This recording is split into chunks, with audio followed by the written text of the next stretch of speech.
Leylatul Qadr, qadrli kecha. Leylatul Qadr bu nimasi bilan qadrli bo'ldi? O'sha kuni Qur'oni Karim nozil bo'lganligi bilan. Allah Qur'oni Karimda aytadiki: "Estaizu billah, inna anzalnahu fi Leylatul Qadr." Biz Qur'oni Karimni Leylatul Qadr kechasida nozil qildik. Ya'ni Qur'onda to'laligicha dunyo osmoniga tushirib, ana uni 23 yil mobaynida mayda qilib Rasulimiz alayhisolatu vasallamga keltirib turdi. Ammo birinchi yer yuziga tushgani Qadr kechasida bo'ldi. Shuning uchun bu qadrli kecha bo'ldi. Ba'zi ulamolar qadr so'zini qadardan olingan deb taqdir deb belgiladilar.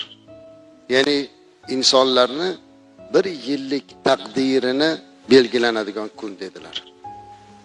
Qadr kechasi azizlar, Qur'onda Alloh taolo aytganidek, yer yuziga Jabroil alayhissalom boshchiligida butun farishtalar tushadi.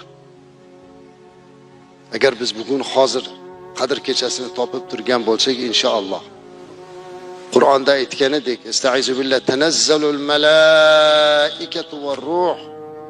U kuni farishtalar va ruh, ya'ni Jabroil alayhissalom tushadilar. Osmondan qancha farishta tushishini hisobini hech kim bilmaydi. Sanog'ini hech kim bilmaydi. Magaram payg'ambarimiz alayhissalom ba'zi hadislarda yer yuzidagi qum zarrachalaricha deb adadini aytganlar. Endi o'zingiz chiqarib olavering. Milliardlab, ehtimol undan ham ko'p, sanog'ini ayta olmaydigan darajada farishtalar bugun bizni atrofimizni qurshab turibdi. Jabroil alayhissalom ham yer yuzida turadi azizlar. Mana shu kuni ertalabgacha tong ottirib, duo qilib, Allohga murojaat qilib, zikr qilib o'tirib tong ottirgan bandalarning haqqiga ular duo qiladi. Salamun hiya hatta matla'il fajr. To bomdodgacha mana shu ibodatda, duoda, zikrda turganlarga salom bo'lsin. Har birimizni atrofimizda farishta turishligini bir tasavvur qiling hozir azizlar. Hatto ulamolar aytadiki, farishta atrofimizda turganligini, farishta birga turganligini qanday bilamiz desa, kim zikr asnosida, ibodat asnosida yoki mana shu mav'iza eshitish asnosida Alloh taologa, Qur'oniga quloq solib namoz o'qiyotgan asnoda badani jimrab ketsa unga farishta tekkan bo'ladi deganlar bor. Mana shunday xatmi Qur'onlarda bir hadisni qayta eslayman, jamoatga eslataman. Bugun ham shu hadisni eslagim keldi azizlar. Bu ham Imom Buxoriyda kelgan sahih hadis. Payg'ambarimiz alayhisolatu vassalamdan rivoyat qiladilar. Abu Hurayra radhiyallohu anhu dan u zot aytadilar: "Qola Rasululloh sallallohu alayhi vasallam." Payg'ambarimiz alayhissalom shunday dedilar: "Inna lillahi malaika yatufuna fit turuq." Alloh azza va jallaning farishtalari bo'lar ekan, bir toifa farishtalar. Ularning vazifasi ko'chalarda sayr qilib, taof qilib yurar ekan. Butun dunyoni ko'chasini, butun osmonni hammasini sayr qilib yurar ekan farishtalar. Nima uchun? Yaltamisuna ahla zikr. Allohni zikr qilayotganlarni izlar ekan azizlar. Tasavvur qiling, hozir osmonda uchib ketyapti-da, qayerda Allohni zikrini qilayotgan bandalar bor ekan deb yuribdi. Zikr nima edi? Zikr Allohni eslash, zikr Qur'on tilovati, zikr Qur'onga quloq solmoq, zikr bu alhamdulillah demoq, zikr bu astag'firulloh demoq, zikr bu qalbi bilan Allohni eslamoq. Ana shunday qilib yurgan bandalarni izlarkan. Fa idza wajadu qauman yadhkuruna Alloha, agar u farishtalar kelib Allohni zikrini qilayotgan bandalarni topsalar, bir-birlariga aytar ekan: "Tanadaw halum ila hajatikum." Kelinglar, izlagan narsalar topildi der ekan. Kelinglar, izlagan zot odaminglar topildi, bu yoqqa kelinglar der ekan. فَيَعْفُونَهُمْ بِأَجْنِحَتِهِمْ إِلَى سَمَاءِ الدُّنْيَا.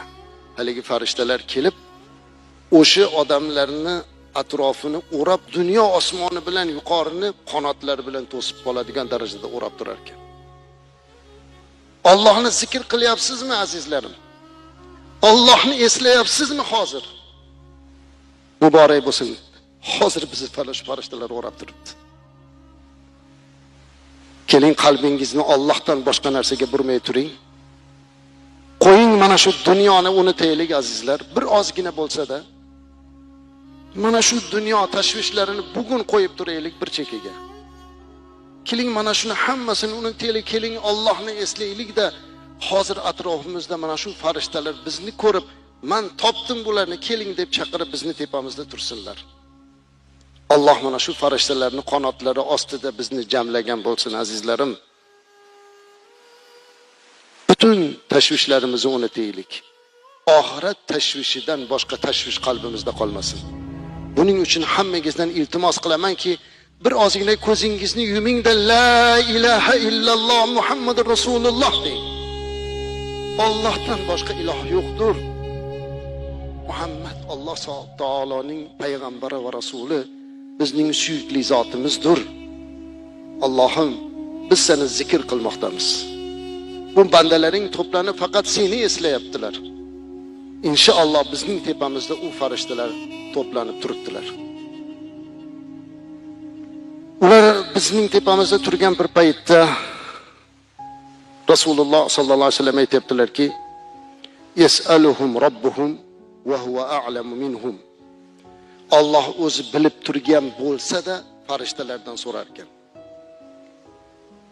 "Ma yaqulu ibadi?" Sizlar bandalarimning tepasida turib qanotlaringizni yozib turibsiz. Nima deyapti bandalarim?